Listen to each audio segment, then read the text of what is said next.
This man and those behind him are former CIA agents. On this week's Jack Anderson Confidential, you'll discover why their revelation about CIA activities has caused turmoil in the U.S. intelligence community. Also, a shocking look at sexual harassment by a well-known Pentagon supplier. I was fired for bad attitude. You were fired for not putting out? That's right. Don't miss this week's Jack Anderson Confidential.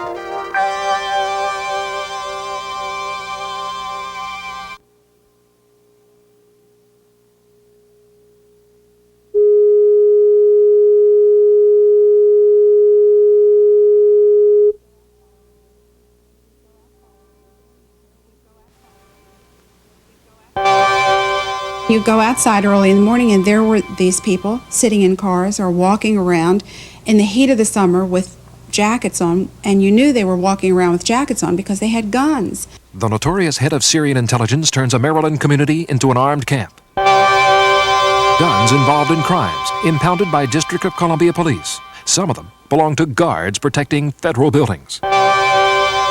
From the very beginning, Congress has sought to hamstring the powers of the Commission. The Federal Election Commission has not conducted a single audit in 2 years. The reason? Congress has gutted its power. These stories coming up next on Jack Anderson Confidential. Now from Washington, here is Jack Anderson. The voters will go to the polls on Tuesday. This is their chance to set the politicians straight. It's been a dirty campaign. The candidates have set a new record for smear tactics. The emphasis has been on discrediting the opponent. But these tactics are backfiring. There's NCPAC, for example. The National Conservative Political Action Committee is an alliance of hardshell conservatives. They've been taking the low road. Yet in state after state, their tactics will help to elect the candidates they attack. Democratic Senator Paul Sarbanes, for example, was vulnerable in Maryland. Then NCPAC ripped into him with ads like this one. Can you name 5 things Paul Sarbanes has done for you? No. Can you name 3 things Paul Sarbanes has done for you? No, I can't. The NCPAC attacks angered and polarized voters. Many are now rallying to Sarbanes. The polls show he'll win on Tuesday, and he'll owe his re-election largely to his conservative enemies. NCPAC also mounted a campaign in Connecticut against Republican Senator Lowell Weicker. Again, the reaction against NCPAC's tactics is expected to help re-elect Weicker. They had better luck in Montana. They spent several $100,000 assailing Democratic Senator John Melcher. The verbal slurs and ugly innuendos have eroded his support. The main issue on Tuesday will be the economy. Will the voters repudiate President Reagan's policies and programs? Will they take revenge against the Republicans for the ragged economy and the unprecedented level of joblessness? When I return, a look at a Maryland community that lives in fear.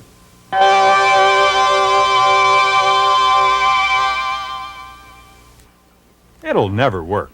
We're testing whether Tegrin shampoo can keep baseball star Jim Palmer's dandruff under control for 3 days. Tegrin Shake, Day 1. Looking good, so far. Tegrin Shake, Day 2. Tegrin's still working, but the game's not over. Yeah.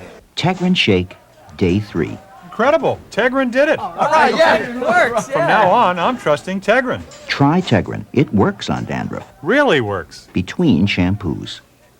If you have to wait a week for business news, maybe it's not news anymore. The Wall Street Journal gives you today's business news today, so you can use it today. Get all the business news you need when you need it. Get the Wall Street Journal. Delivered every business day for 6 months for $47. Just 37 cents a day. Phone toll free 800-453-4806. That's 6 months, $47, only 37 cents a day. Phone 800-453-4806 now. Look, if you're an investor who's tired of being too late when investments are heading up, too late when they're heading down, look, Look ahead. Look into Barron's. Every week, Barron's gives you page after page of useful investment information, days, weeks, even months ahead. Every week, 34 pages of market statistics, in-depth studies of companies, a dividends and earnings alert on all New York Stock Exchange and Amex stocks, exclusive analyses covering the whole world of investing. All you need to know not to be too late. Every week in Barron's. If you call this toll-free number now, you can get 26 weeks of Barron's for just $28. Call right now, and you'll also get free Understanding Technical Forecasting, an informative booklet that shows you how professionals use Barron's. 26 weeks of Barron's plus this revealing booklet for only $28. Look ahead. Look into Barron's. Call 800-453-4006 now before it's too late. The Maryland suburbs are far removed from the cabals and intrigues of the Middle East. Political bombings, shootings, and assassinations are part of a distant, violent world. Terrorism is something that the affluent people in suburban Maryland just read about. Then Syrian security chief Rifaat al-Assad moved into their quiet neighborhood. It's located about 20 miles from downtown Washington. The neighborhood hasn't been the same since. Assad heads Syria's notorious intelligence service. He's also brother of Syrian President al-Assad. It is Rifaat's mission to keep Hafez in power. Now, like most security chiefs, Rifaat al-Assad is a mystery man. But I have sources inside the Central Intelligence Agency. They showed me secret files on him. Perhaps Assad's neighbors would like to know what the CIA says about him. The quotes you see on the screen are taken verbatim from secret reports. He's described as dynamic, sophisticated, and ambitious. At times he's charming and gregarious, but at other times his behavior is blunt, deliberate, and guaranteed not to make friends. He behaves this way from sheer psychologically perverse delight. The CIA likens Assad to an immoral individual who puts little, if any, emphasis on right or wrong. Assad has used torture and murder to accomplish his purposes. For example, he was responsible for a gruesome massacre in Hama, one of Syria's oldest cities. Assad's brutal forces put down a rebellion by leveling the city. Reports estimated the dead at several thousand. This same Rifaat al-Assad is the man who moved next door into this neighborhood. He came to the United States supposedly to enroll his two sons in American University.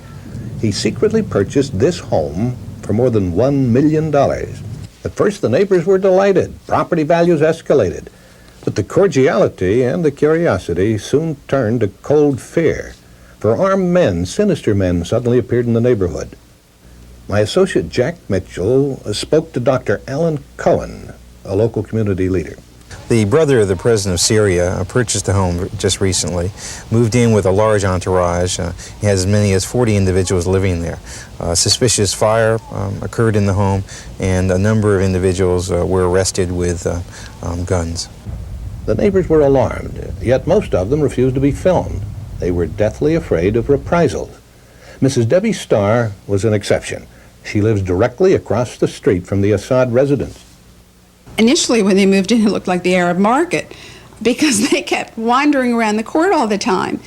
But then after things settled down and the majority of those people left, the guards, many of them would just sit outside in cars. I mean, a lot of us jog early in the morning, and you go outside early in the morning, and there were these people sitting in cars or walking around in the heat of the summer with jackets on, and you knew they were walking around with jackets on because they had guns. I mean, nobody walks around with a jacket on when it's 95 degrees outside. They looked at us like we were enemies. My husband initially went over to introduce himself and to say that we lived across the street and, you know, to welcome them to the neighborhood.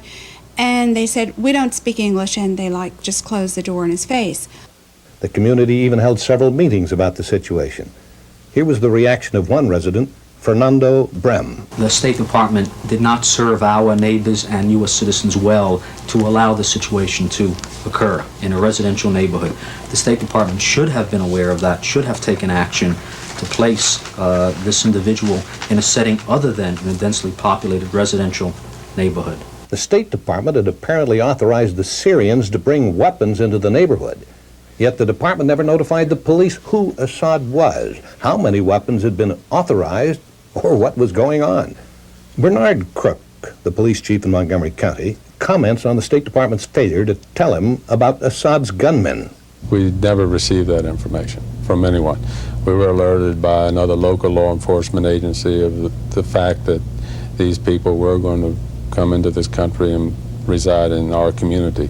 We, through our intelligence officers, made inquiry to federal agencies, the FBI and the State Department, and we received additional information. The fact that firearms was authorized, quote unquote authorized, to come into this country, we were never privy to that information. I'd like to ask whether you feel that the possession of such weapons in the community was a direct threat to the community and how it might have violated or endangered the safety of this community. Obviously, the neighborhood feels that it did. And I agree with them. I think that the bringing of these weapons into this country and locating them in a residential area is a direct threat to the residents of that community. About 5 weeks ago, a mysterious fire suddenly struck the Assad residence. Sabotage? Carelessness? No one seems to know. But what shook up the neighborhood was the number of cots that the firemen threw out into the yard. Apparently more than 40 people had been sleeping in the house. The police also confiscated 5 guns. The alarmed neighbors sent an urgent letter to the State Department. Now, this is the department, mind you, that authorized the arsenal. But its spokesman blithely disclaimed any jurisdiction. Major O.W. Sweet heads the Montgomery County Police Department's Intelligence Division. He conducted a police inquiry into the Assad mystery. Major Sweet explains why his officers were concerned about the neighborhood's safety. We were informed that your officers were required to have backup at any time they went to that address. Is that so? Yes, that's true. And why? Well, obviously, we were going to an area that if we had gotten a call that there was firearms or firearms discharges in that area involving that particular residence, which we were under the impression, at least the rumors, we were pretty sure that they had some weapons. We didn't know how many. But any time that we're going to send our officers into a situation like that, we didn't know if there would be an act of terrorism against Mr. Assad or against some of the neighbors or some outside international force coming in to attack. And of course, if we're going to send our officers into something like that, we're going to send them in with ample help to do the job. Did the 5 weapons that you seized at the scene of the fire fit the description of the weapons the State Department had agreed to let enter the country in the first place? I don't know what the State Department agreed to let enter the country. Still don't know to this time. We do know that they agreed to at least let handguns into the country. Inside sources suggested that diplomats were quietly trying to court Assad and establish closer relations with Syria as part of President Reagan's Middle East initiative. I sought the State Department's comment, but spokesman had nothing to say. The suspicious fire has accomplished one thing. The Syrians have vacated the house. In fact, they've departed the country. But the mystery lingers on. When I return, a look at crime and violence in government buildings.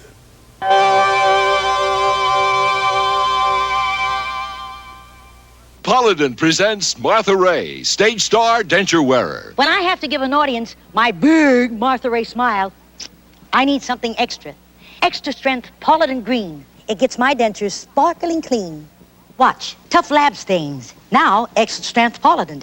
It's fantastic. Gets tough stains clean, even in between. So take it from a big mouth. Try Paladin Green. Get tough stains clean with extra strength.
Last week I tore the wraps off a scandal too big to expose in one segment. I told of rapes and robberies, assaults and murders in federal buildings, buildings patrolled by armed guards, buildings that ought to be safe. I reported that drugs are being peddled of all places inside the Justice Department. Have you seen any drugs? Yes. What kind? Marijuana, black beauties, leveling, cocaine. But here's the real shocker. Many of the crimes have been committed by guards who are supposed to prevent crimes. They're contract guards. I call them rent-a-cops, who work for private security companies. The General Services Administration is the custodian of federal buildings. Here are two of its top officials. They insisted that they're unaware of any crimes by rent-a-cops, that rent-a-cops are given adequate weapons training. Listen to what Lieutenant Hiram Bruton of the Washington Metropolitan Police has to say. Do these contract guards have adequate weapons training, in your opinion? For the most part, no. Some of them probably receive adequate training, but I'm certain that most of them do not. If you went into a grocery store, not just a government building, you went to a grocery store and you were aware that the grocery store was guarded by someone wearing a gun who you thought did not have the requisite gun training, would you go into that grocery store? I do my very best to stay out of business establishments that employ untrained guards. If I have a choice, I won't go in. Rent-a-cops constantly misuse their weapons. This congressional document states that weapons violations have gone up 2,000%. How have firearms been misused? Well, the violations are described in these confidential government documents. Manslaughter, lost weapons, illegal use of weapons. All of these crimes have occurred in government buildings. This is the Critical Response Center at the Nuclear Regulatory Commission. There are a few command posts more sensitive. This is where emergencies like the 3 Mile Island accident are handled. The facility is guarded by rent-a-cops. Jim Thomas is president of the Employees Union at the Nuclear Regulatory Commission. Do you think that the buildings in which NRC is housed are safe? No way. We've had several incidences that have occurred with the guards. We do not have that facility manned by the Federal Protective Service. It's manned by what we term rent-a-cops. Well, unlike the Federal Protective Service, these rent-a-cop guards are not highly trained. And we've had one instance I recall reported to me was a gun that was discharged in the building, same floor where the Incident Response Center is located, in fact, right down the hall from it. It went across an office and went through a window. What, the bullet? The bullet. Luckily, it occurred during off-duty hours, but something like that could just as well have occurred while the facility was manned. And I understand that they responded to that incident by moving some safes along that wall, such that if they get a little careless with their guns again, at least the bullet will be hopefully trapped in the back of a safe instead of going across somebody's desk, as it did in this particular case. Law enforcement officers suspect that weapons reported missing by rent-a-cops may be filtering into the underworld. These are guns recovered from criminals. I submitted the serial numbers of 4 missing weapons to police detectives. Within a week, I received information that this missing weapon had turned up in one of Washington's more crime-infested neighborhoods. It was recovered from a man who had been arrested for dope dealing. The rent-a-cops not only have difficulty hanging onto their weapons, their lack of professional training shows up, too, in their aggressive behavior. How did you handle it? This is Cassandra Thomas, a rent-a-cop who worked at the U.S. Aid building. Her arm was broken by another security guard. We started arguing because I got tired of being called all of these names. And everything happened kind of fast. I mean, we were like close up to each other arguing. And then she just kind of like reached out and pushed me. And before I could retaliate or do anything, she was swinging at me with the nightstick. And she just ran into me and just started hitting me with it and hitting me and hitting me. And I kept shouting out to her to stop. I kept telling her that we are on government premises. She came in and she walked over to about here. And then we started arguing. And then I kind of like came around to about this far. And then we would just stand and face to face arguing, and then she reached out and pushed me. And then when she ran into me and started striking me with the nightstick, I backed up. Against that wall there? Against this wall here.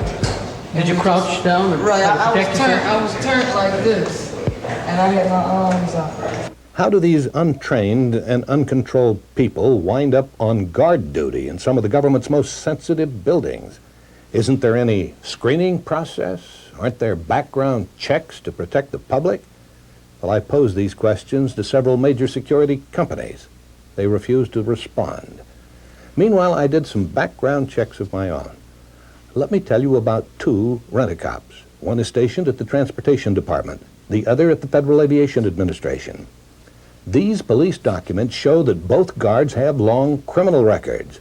They've been arrested for such crimes as robbery by force, forgery, illegal drug use, car theft. I repeat, they are still in the guard force, still on duty, still supposedly protecting federal property from theft. Here's another document listing what a rent-a-cop stole from the buildings he was assigned to guard. Pens, markers, briefcases, electric cords, battery chargers, microphones, radios, and more. Again, this was no isolated incident. Last year, an incredible 16,000 thefts were reported to the government. Remember Charles Cobb? He runs the Federal Protective Service.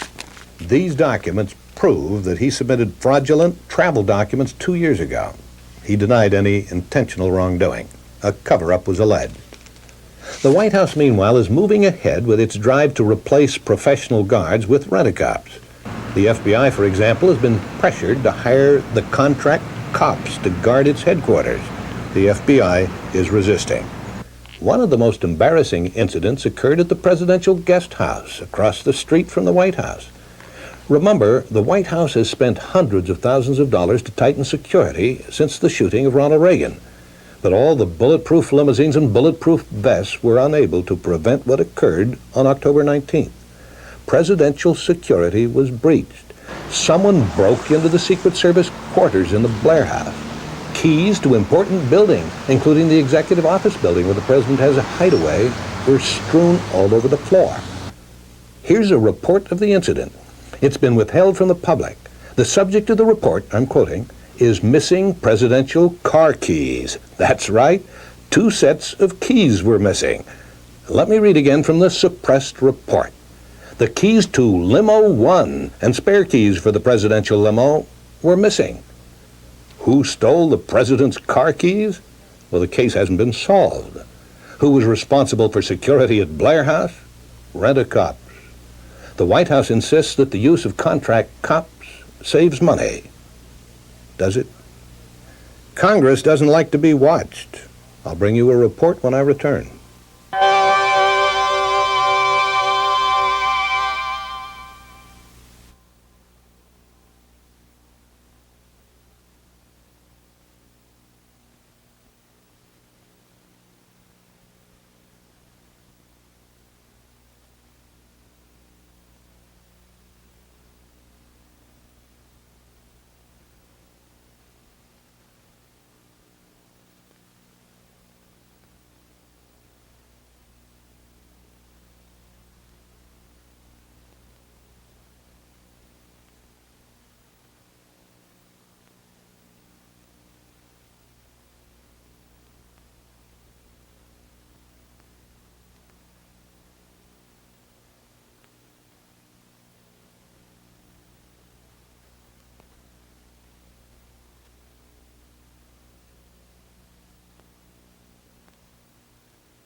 The inner workings of Congress are largely shielded from the public.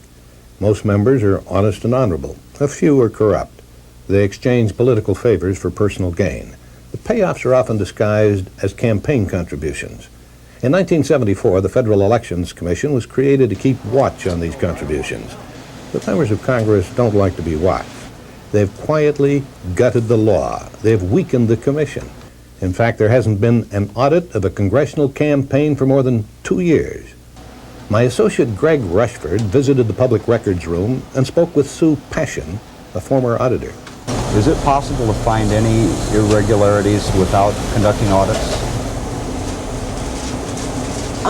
It depends on the degree of the violation. Very surface type violations are found by just reviewing the report. Excessive contributions may be listed on the report in excess of $5,000 if it was from a political action committee. But outside of the committee making that error, writing it right on the report, most violations are not found unless an audit is performed. Why has Congress gutted the enforcement powers of the Federal Election Commission? Well, they don't want their contributions exposed and their cozy relationships disrupted. Ann McBride of Common Cause, the Citizens Lobby, has studied this issue for years. From the very beginning, Congress has sought to hamstring the powers of the Commission. And as one observer said, if you look at the Federal Election Commission and analogize it to a car, the Congress has placed much more emphasis on the brakes than on the engine. Next Tuesday's congressional elections will be the most expensive in history. Nearly $134 million has already been spent. But nobody is checking the books. Nobody is enforcing the election laws. So I've decided to check the books myself. The congressmen who've been cheating may not have to worry about the Federal Elections Commission, but they'll be hearing from me. Next week, former CIA spooks turn on each other. I'm Jack Anderson. Jack Anderson Confidential is a Jack Berry and Dan Enright production in association with Able Communications. Here's a report of the incident. It's been withheld from the public. The subject of the report, I'm quoting, is missing presidential car keys. That's right, 2 sets of keys were missing. Let me read again from the suppressed report. The keys to Limo 1 and spare keys for the presidential limo were missing. Who stole the president's car keys? Well, the case hasn't been solved. Who was responsible for security at Blair House? Rent-a-cops. The White House insists that the use of contract cops saves money. Does it? Promotional consideration provided by Western Airlines, the Western Air Force, serving more than 50 cities to Canada, Alaska, Hawaii, Mexico, and all of the West. No other airline serves the West better than Western Airlines, the new force in the sky.